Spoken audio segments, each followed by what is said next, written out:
پاکستان کی معاشی بہتری کا اعتراف۔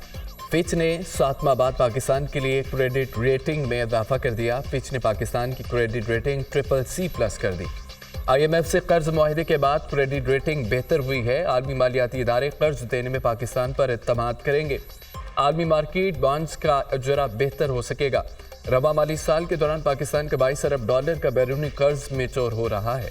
فچ کی رواں مالی سال میں اور آئندہ مالی سال کے لیے معاشی اشاریوں پر پیش گوئی۔ آئندہ مالی سال کے دوران زر مبادلہ ذخائر $22 ارب تک بڑھنے کا امکان۔ رواں مالی سال مالیاتی خسارہ GDP کا 6.9% رہنے کی توقع ہے۔ آئندہ مالی سال مالیاتی خسارہ GDP کا 6.9 سے کم ہو کر 6% تک رہنے کی پیش گوئی۔ وزیر اعظم کا فچ کی جانب سے پاکستان کی ریٹنگ CCC+ کرنے کا خیر مقدم۔ وزیر خزانہ و معاشی ٹیم کی محنت اور کاوشوں کی تعریف۔ ریاست کی خاطر سیاست کی قربانی کا ثمر آج معاشی بہتری کی صورت میں مل رہا ہے۔ پاکستان کی عالمی ریٹنگ CCC+ ہونا درست معاشی پالیسی کا عالمی اعتراف ہے۔ معاشی اصلاحات کے ایجنڈے پر دن رات کام کر رہے ہیں۔ ثمرات عوام تک پہنچا کر دم لیں گے۔ امید ہے IMF کے نئے پروگرام سے پاکستان کی معاشی بہتری اور سرگرمیوں میں مزید اضافہ ہوگا۔ شرح سود میں کمی سے افراط زر میں مزید کمی ہوگی۔ کاروباری سرگرمیوں میں مزید اضافہ ہوگا۔ وزیر اعظم شہباز شریف۔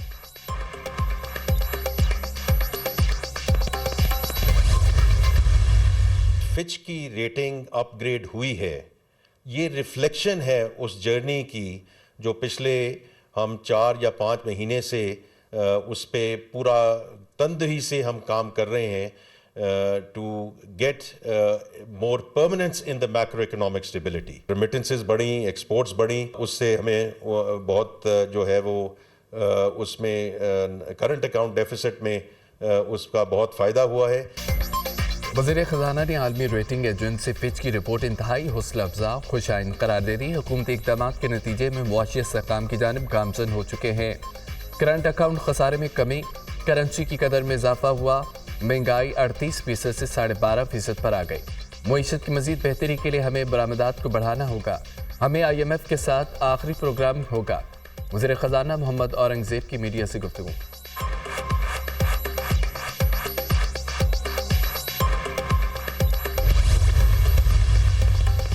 ایپٹما نے بجلی کے معاہدوں اور ٹیرف کی تفصیلات مانگ لی۔ ایپٹما نے رائٹ ٹو انفارمیشن ایکٹ کے تحت تفصیلات مانگی۔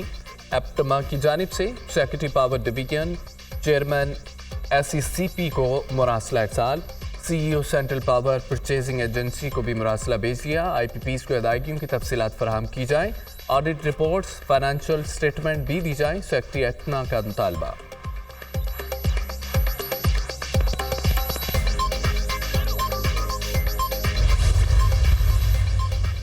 حکومت کا IPPs معاہدوں کو کسی صورت تبدیل نہ کرنے کا عندیہ۔ معاہدے یک طرفہ طور پر ختم کر کے ریکوڈک کی طرف $900 ملین کے جرمانے ادا نہیں کر سکتے۔ بجلی کی قیمت میں کمی کے لیے اقدامات کر رہے ہیں۔ IPP سے کیپیسٹی یا ادائیگیوں سے متعلق مذاکرات کیے جا سکتے ہیں۔ $2015 کے ریٹ پر رہتا تو کیپیسٹی ادائیگیاں 2100 ارب روپے کے بجائے 800 ارب روپے ہو جاتی۔ چینی پاور پلانٹس کو مقامی کوئلے پر منتقلی سے $2.50 فی یونٹ بجلی میں کمی آ سکتی ہے۔ قرضوں کی ری پروفائلنگ سے جتنا فائدہ ہوگا صارفین کو پہنچائیں گے، وزیر توانائی اویس لغاری۔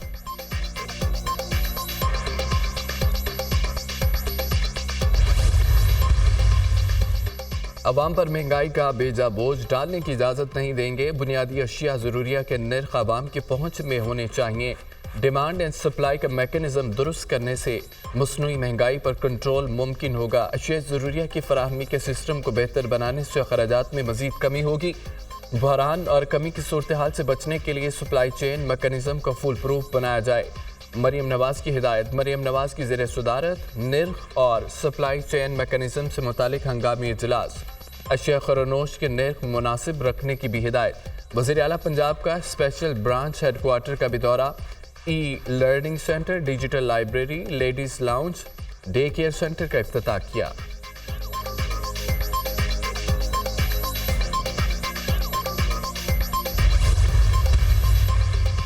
مئی اور جون کی فیول پرائس ایڈجسٹمنٹ کی درخواستوں پر سماعت آج نیپرا میں ہوگی کہ الیکٹرک نے مئی کے فیول ایڈجسٹمنٹ میں $2.53 کا اضافہ مانگا۔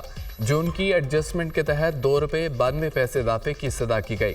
درخواست منظوری سے کہ الیکٹرک صارفین پر 10 ارب روپے کا اضافی بوجھ پڑے گا۔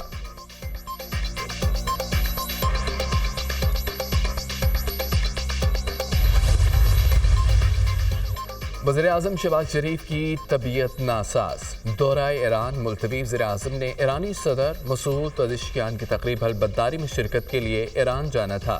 نائب وزیراعظم اسحاق ڈار تقریب میں شرکت کے لیے آج روانہ ہوں گے۔ ترجمان دفتر خارجہ کے مطابق نائب وزیراعظم کا دورہ دونوں ملکوں کے درمیان دو طرفہ تعاون میں مضبوطی کے عزم کا عکاس تھا۔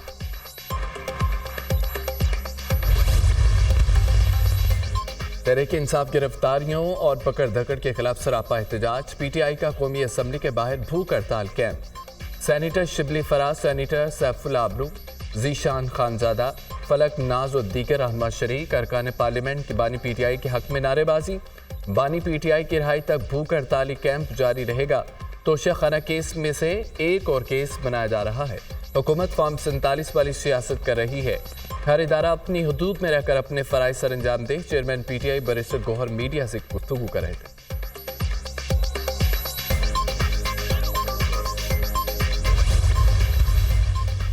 سپریم کورٹ کے حکم عمل درآمد کا دوسرا مرحلہ۔ الیکشن کمیشن نے پنجاب اسمبلی کے 29 ارکان کو پی ٹی آئی کا تسلیم کر لیا۔ کے پی اسمبلی کے 58، سندھ اسمبلی کے 6 ارکان کو پی ٹی آئی کا رکن اسمبلی تسلیم کر لیا۔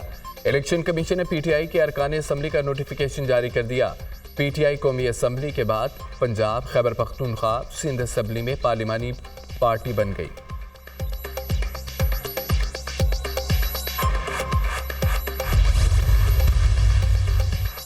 نیا توشہ خانہ کیس میں اہم پیشرفت۔ بانی پی ٹی آئی اور بشرا بی بی کا 10 روزہ جسمانی ریمانڈ منظور۔ نیب کی ملزمان کے 14 روزہ جسمانی ریمانڈ کی سزا مسترد۔ عدالت کا ملزمان کو تفتیشی پیش رفت رپورٹ کے ساتھ 8 اگست کو دوبارہ پیش کرنے کا حکم۔ احتساب عدالت کے جج محمد علی ورائچ نے سماعت کی۔ ملزمان کو 7 روزہ جسمانی ریمانڈ مکمل ہونے پر عدالت میں پیش کیا گیا۔ بانی پی ٹی آئی اور بشرا بی بی کی جانب سے 3 درخواستیں دائر۔ بانی پی ٹی آئی کی انگریزی اخبار کی فراہمی کی درخواست۔ بشرا بی بی نے آئس باکس مہیا کرنے کی استدعا کر دی۔